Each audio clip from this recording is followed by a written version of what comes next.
Good evening, ladies and gentlemen. Since we had a proper lecture, let's call it this way, yesterday, I would love to mention and remind what mazurkas are and why we are meeting here, just for those of you who were not here yesterday and those of you who came yesterday. It's really great to see you again. Thank you so much for coming back. It's very precious, your time this weekend.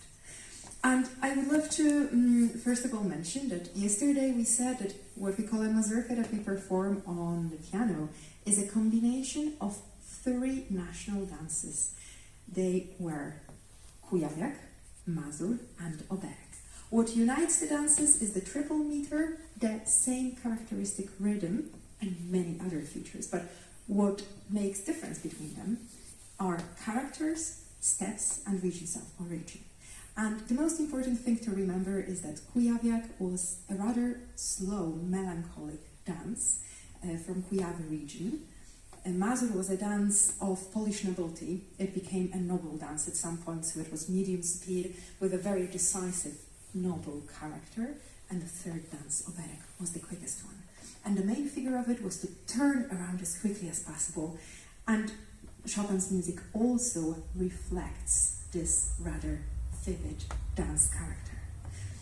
And what's also very important, what we mentioned yesterday, is that Chopin composed mazurkas during almost his entire life. He started composing them as a young teenager, and the last piece he composed before his death was in a form of a mazurka too.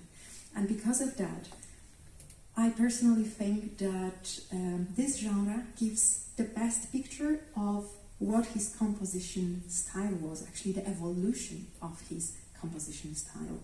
It shows also well how he matured over time as a human being. And here we are actually coming to the point of tonight's meeting, because tonight we are going to play and listen to late Chopin's mazurkas. And pieces I'm going to play tonight are dated after 1838. And this is a very important information, taking into consideration that 1837 is a date of publication of a book by Cherubini. Luigi Cherubini wrote a book on polyphonic writing, polyphonic compositions, and Chopin got very inspired by this book. And also, he had been inspired pretty much all the time by Bach's compositions as well. So there is a lot of polyphony involved in many other pieces by Chopin. And the pieces tonight will differ from yesterday's repertoire pretty much, because yesterday forms were slightly shorter. We could easily distinguish where we hear kujawiak bit, where mazur enters, and where is this vivid oberek. But when it comes to tonight's composition, perhaps in the opening opus, we will be still able to distinguish pretty well the styles. But as we will continue through the evening, you will see that these beautiful musical miracles, they turned into pieces of poetry. Dances will only echo among the melodies you will hear tonight. And it depends on the opus number, obviously, but they will fade away, fade away, fade away. And I hope you will enjoy tonight's selection, although it's going to differ from yesterday's evening. Also, a very interesting remark, I think it's more for musicians, but I hope you will find this interesting, all of you, no matter what you do. Some musicologists examined the minor and major modes percentage in Chopin's writing, and it turned out that early mazurkas were very often in major tonalities, late mazurkas very often in minor keys. I hope you will enjoy them, and just to introduce the atmosphere of the evening, I would love to quote an excerpt from Chopin's letter where he describes an evening that he participated in.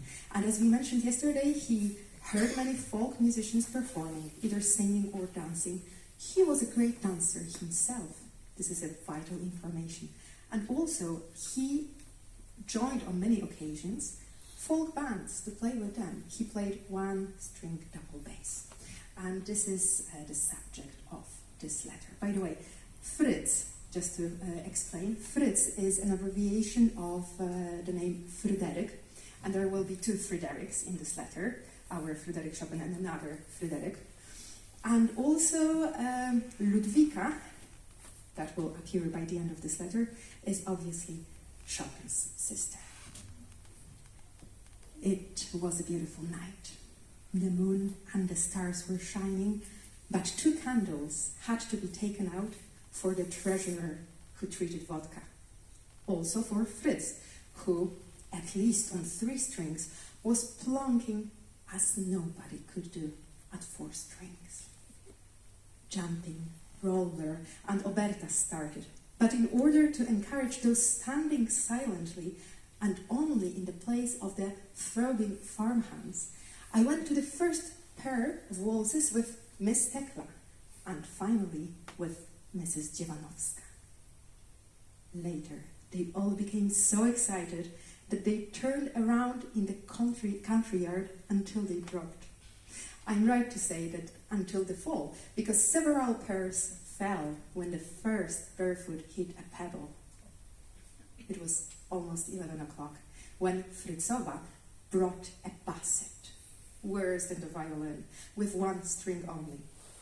Having got this dusty fellow, when I started to bass, he rumbled so much that they all came to look at 2 Fritz, one sleeping on his violin, the other playing on a one-sided, monochordic, dusty, shattering basset.